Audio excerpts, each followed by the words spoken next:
తన ముందు మాట 15 రోజుల్లో ఎన్ని పనులు ఉన్నప్పటికీ కూడా పక్కన పెట్టేసేసి తన ముందు మాట రాయడం జరిగింది. ఇక ముందు మాట తర్వాత ప్రింటింగ్ వచ్చైన తర్వాత ఇది ఈ రోజు ఫైనల్గా ఏంటంటే ఆవిష్కరణ పెట్టుకుందామని. ఎందుకంటే అందరూ కవులు ఉండాలి, అందరూ రచయితలు ఉండాలి, అది అనుకుంది మలుపు. ఈ మలుపు ఆహ్వానాన్ని మన్నించి మీరందరూ కూడా ఈ సభకు వచ్చినందుకు మరొకసారి ఆహ్వానం కృతజ్ఞత తెలుపుతూ ఇప్పుడు ఈ సభకు అధ్యక్షత వహించవలసిందిగా ప్రముఖ కవి దేవిప్రియ గారిని వేదిక మీదకి రావాల్సిందిగా నేను కోరుతున్నాను.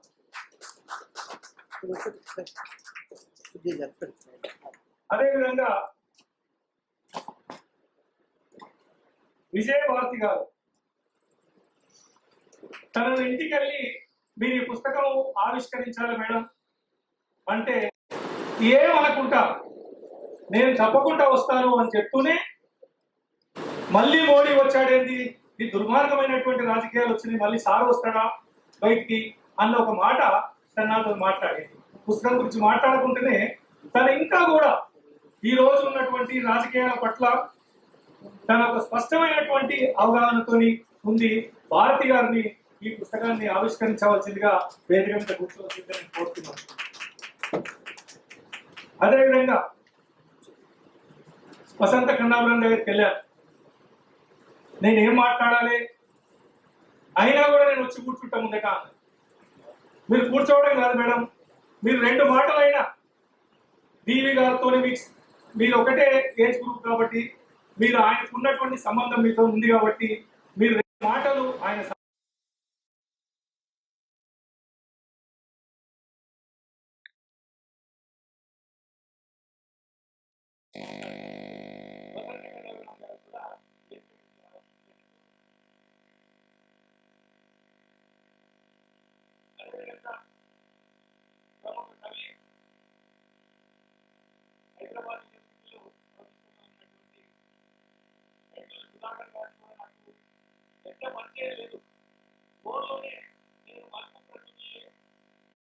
నేను ఒక బాధ్యతని ఇట్లా పుస్తకం వేస్తున్నాం అంటే అంతకంటే నాకు భాగ్యంగా ఉంది.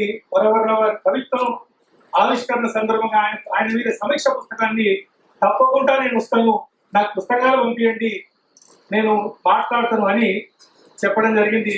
ఎండూరు సుధాకర్ గారిని కూడా వేదిక మీదకి రావాల్సిందిగా నేను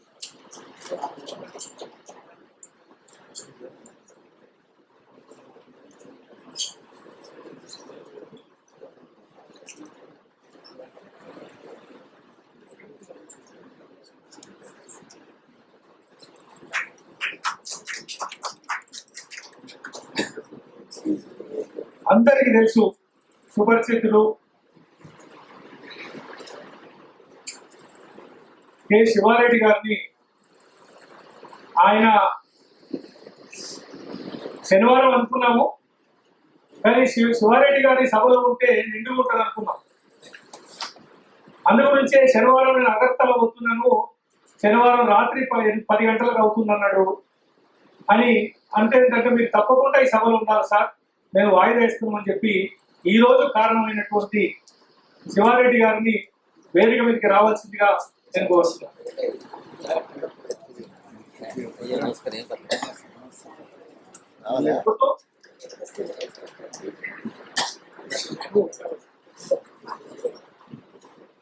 నిజంగా మలుపు మీటింగ్ లో మేము ఇప్పటి వరకు అనువాదాలు మాత్రమే చేసేవాళ్ళం.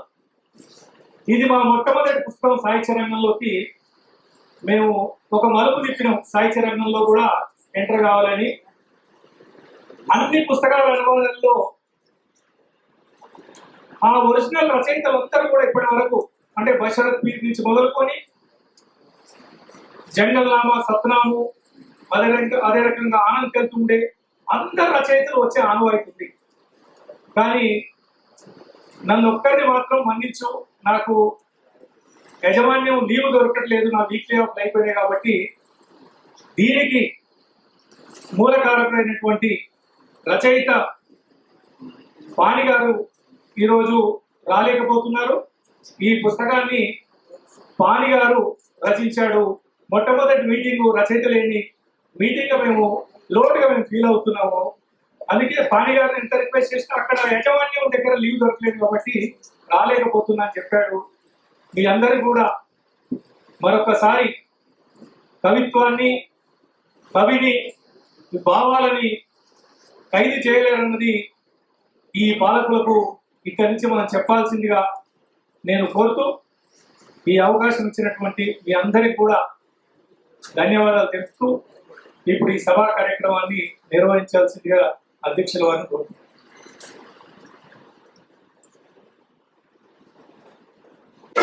మాట్లాడుతున్న అవసరం లేదు. పెద్దలందరికీ నమస్కరిస్తూ ఈ సమావేశంలో ఉన్న చాలా మంది ప్రముఖులైన మేధావులు, కవులు, రచయితలు, కళాకారులు, విప్లవ సాహిత్య అభిమానులు చాలా మంది ఉన్నారు. అందరికి కూడా లాంఛనప్రాయమైన నమస్కారాలు. మీకు ఎట్లా అనిపిస్తుందో కానీ ఇది నాకు నేను ఎలవాటు చేయని మధ్యలో ఉంది మాట్లాడుతున్నట్టు అనిపిస్తా ఉంది. మీకేమో శాఖం రావద్దు నాకు తెలియదు.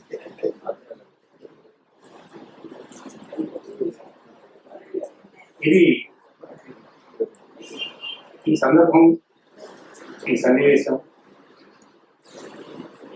ఒక చాలా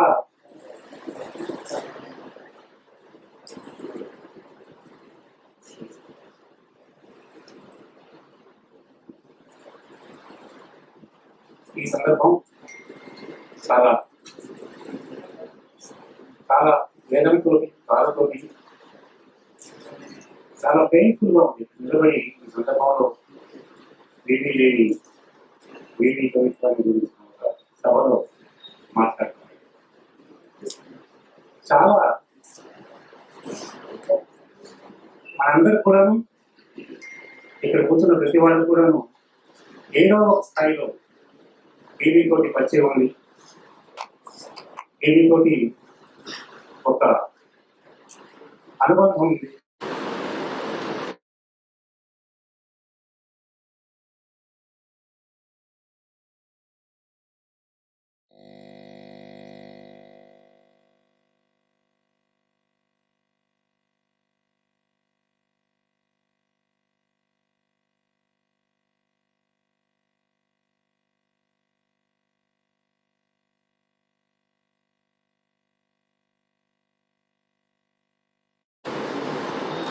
అయినా కూడా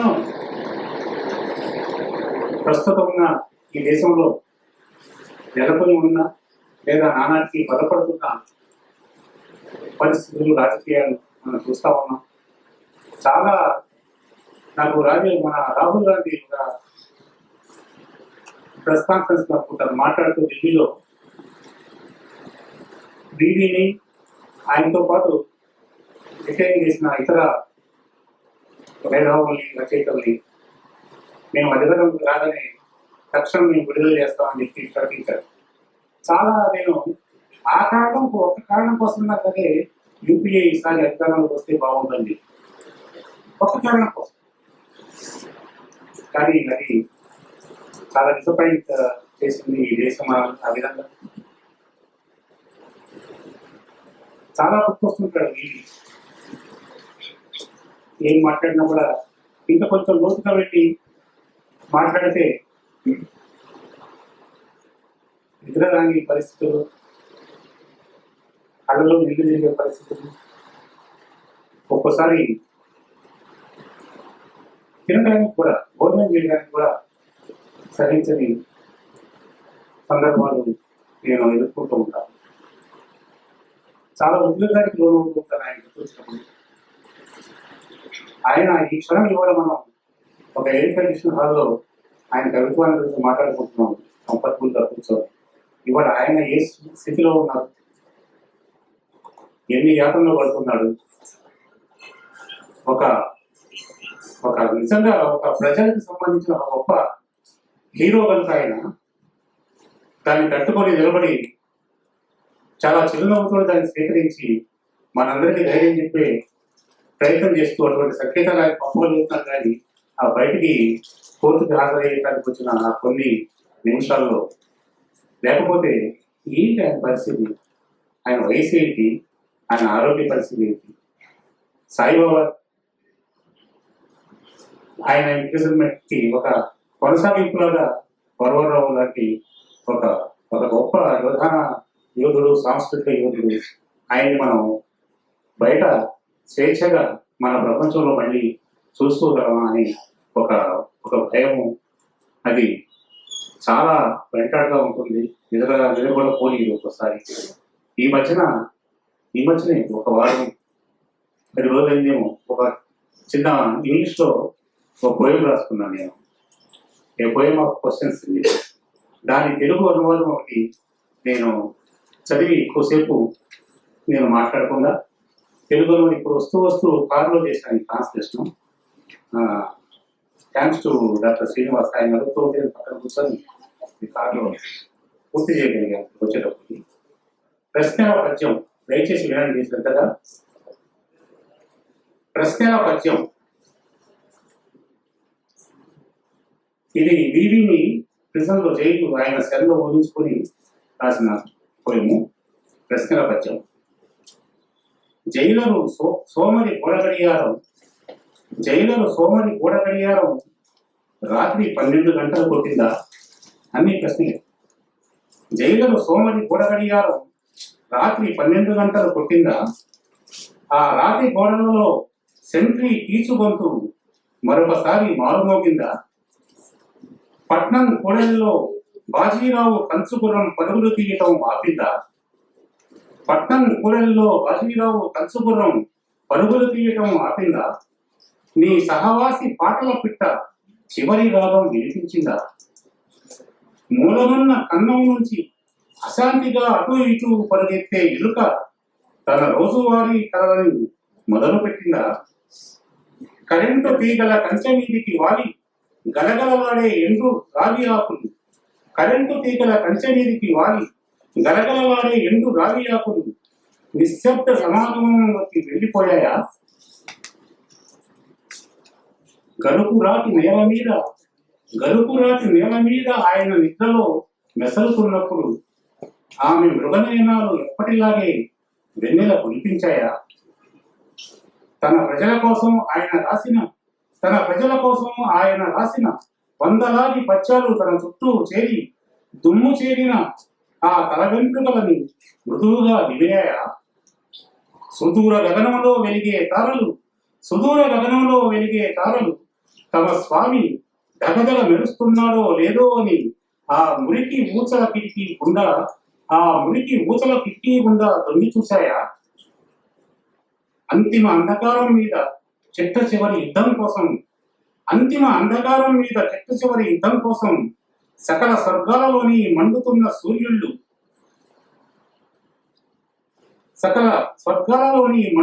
సూర్యుళ్ళు నీలి జవనాశ్రయాలను జీనులు కట్టి సిద్ధం చేశారా?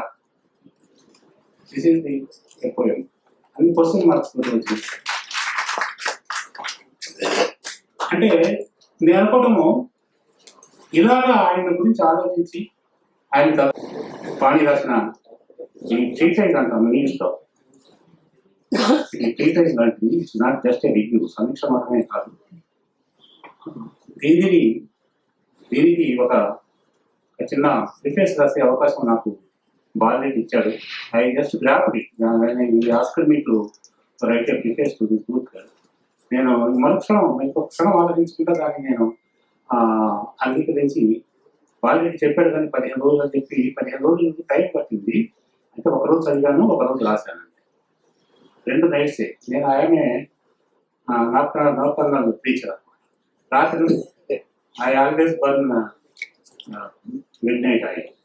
సో ఒకరోజు వరకు చదివాను, నోట్స్ కూడా అదే రాత్రి రాసుకున్నాను. మర్నాడు రాత్రి తెల్లవారుజామున 4 గంటలకు ఏమో ప్రిపేర్స్ ఫినిష్ చేశాను. ఒకటే నాకు అది అలవాటు. నేను గురజాడ గారి పూర్ణమ ఇంగ్లీష్లో ట్రాన్స్లేట్ చేసినప్పుడు కూడా బిల్లింది అదంతా ఒక ఓవర్ నైట్ 1 నైట్ చేశాను. అది ఒక పిచ్చి, చిన్నప్పటి నుంచి ఒక అలవాటు.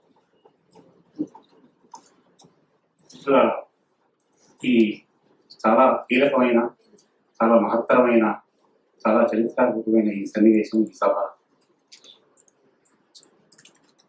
ఎంతోమంది దిగ్గజాలు ఉన్నారు వేదిక మీద. మీకు తెలుసు, వాళ్ళందరూ వాళ్ళ రంగాల్లో చాలా ఆరితేరిన వాళ్ళు, సుప్రసిద్ధులు. వాళ్ళందరితో మనం ఇప్పుడు ఈ సభని నడుపుకున్నాము. సభని ఇప్పుడు ముందుగా ఆవిష్కరణ చేసుకున్న తర్వాత వాణి రాసిన ఈ పుస్తకాన్ని, నిజానికి ఈ టైటిల్ కూడా నేను I was not very happy with the title of this book. నేను చెప్పాను కానీ ఎందుకు అది మరి చివరి నిమిషంలో అలాగే చేద్దామని చెప్పి అన్నారు. చివరి నిమిషంలో మళ్ళీ దీనికే వచ్చారు. ఇట్స్ ఓకే, అది ఆయన ప్రిపరేటివ్ కనుక ఒక రైటర్గా, ఒక రచయితగా దాంట్లో ఎటువంటి పేచి లేదు. ఈ వ్యక్తిత్వమే కవిత్వం పుస్తకాన్ని ఆవిష్కరించాల్సిందిగా విజయభారతి మేడంని, విజయభారతి గారి గురించి మన అందరికీ తెలిసి చెప్పాల్సిన పర్లేదు. వారు ఈ పుస్తకాన్ని ముందు ఆవిష్కరిస్తారు. తర్వాత వేవి పోయిమ్స్, 1-2 పోయిమ్స్ వేణుగోపాల్ సైట్, తర్వాత మనం సభ ముందు తీసుకుపోతాం. విజయభారతి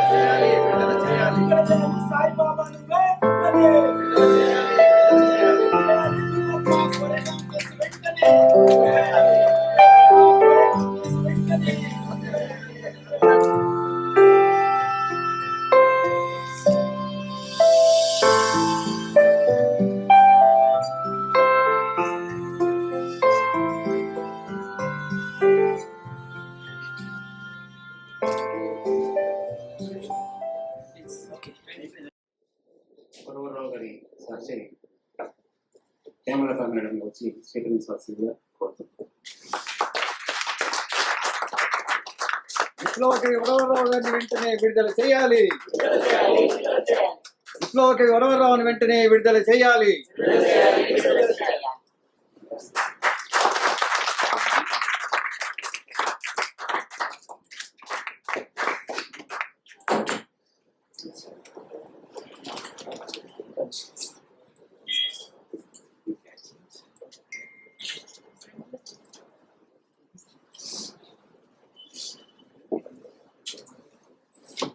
ఇప్పుడు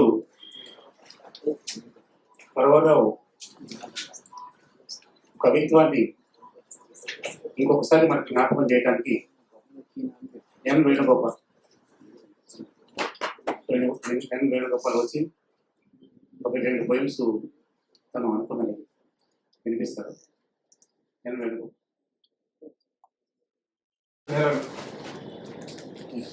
7 నెలలు అనేది మనకు అనిపిస్తుందేమో కానీ జైల్లో నిమిషం లెక్కపడు. 210 రోజులు, 5,000 గంటలు, 3 లక్షల నిమిషం ఏకాంతం.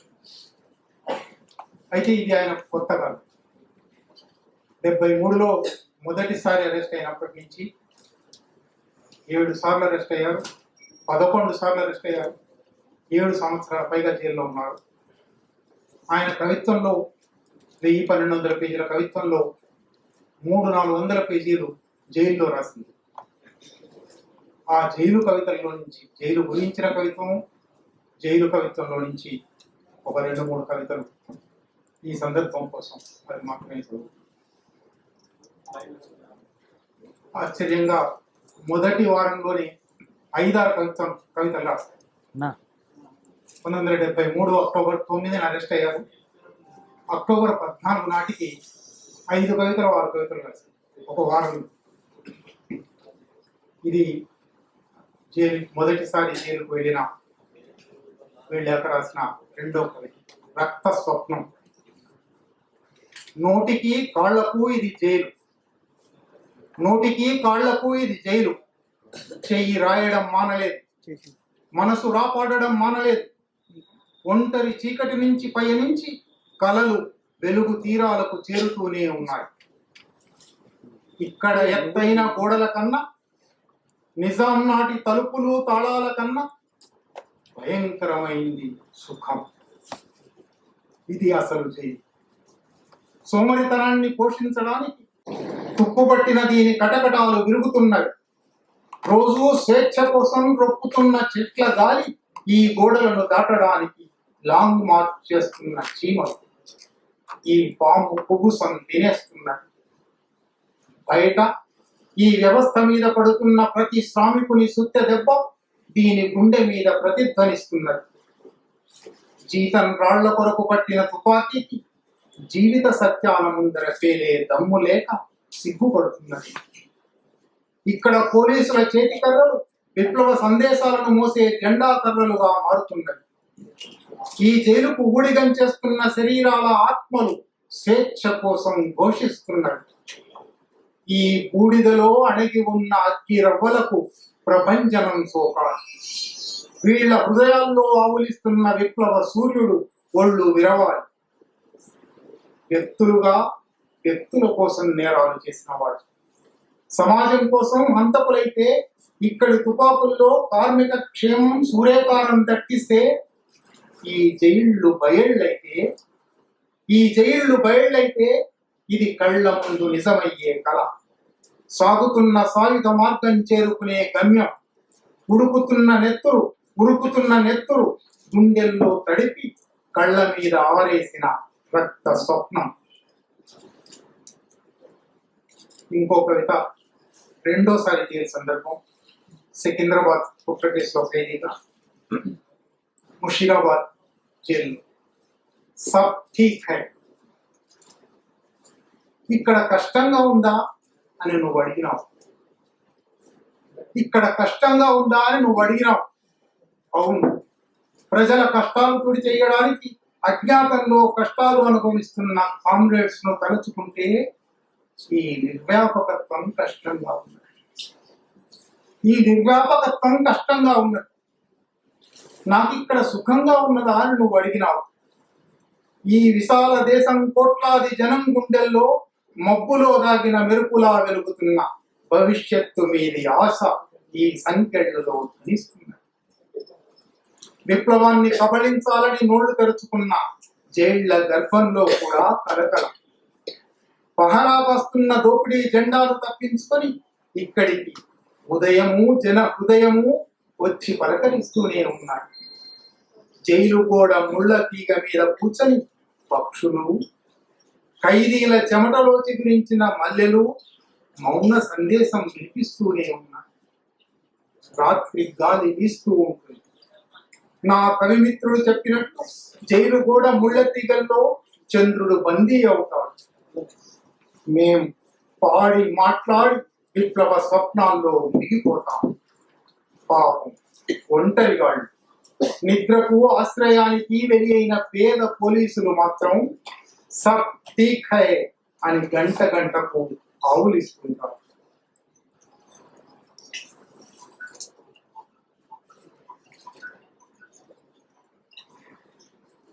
ఆ తర్వాత 7వ 8వ నిబంధన నాటి తోడు. ఈ ఆవరణలో ఎవరుంటారు నాకు తోడు? పైన ఆకాశం, లోన ఆలోచనల ఆరణం. బయట మూసిన తలుపులు తాళం, లోన తెరచుకున్న తలుపులు అలవరుచుకున్న తాళింపు.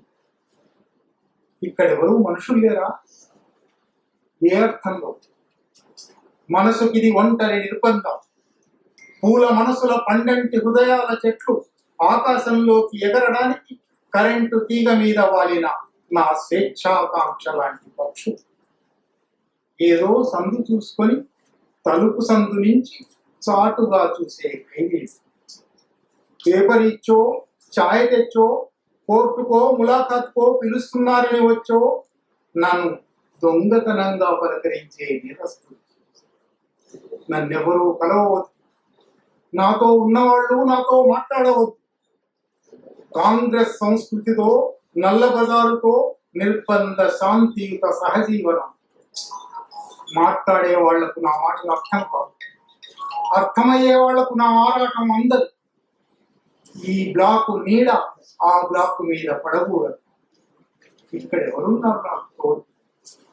సీల్డ్ రేడియో, సెన్సార్డ్ పత్రిక, ఎన్కౌంటర్ కాని ఎన్కౌంటర్ వార్త కట్ చేస్తే అది వార్తాపత్రిక. ఏకాంత నిశీది నిశ్శబ్దంలో ప్యాస తపన మల్లీశ్వరి వేదన.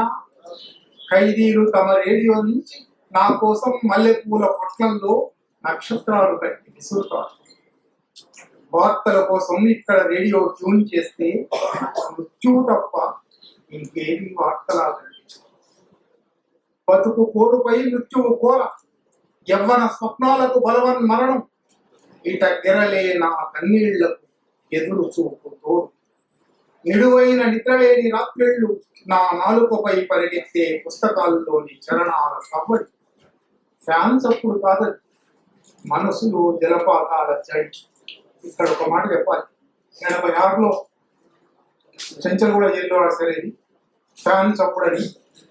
కనీసం అప్పటి ఆంధ్రప్రదేశ్ ఇప్పటి తెలంగాణ జైళ్ళలో లోపల ఫ్యాన్లు, కూర్చోవడానికి ఒక కుర్చీ, రాసుకోవడానికి ఒక టేబుల్ ఉండేది.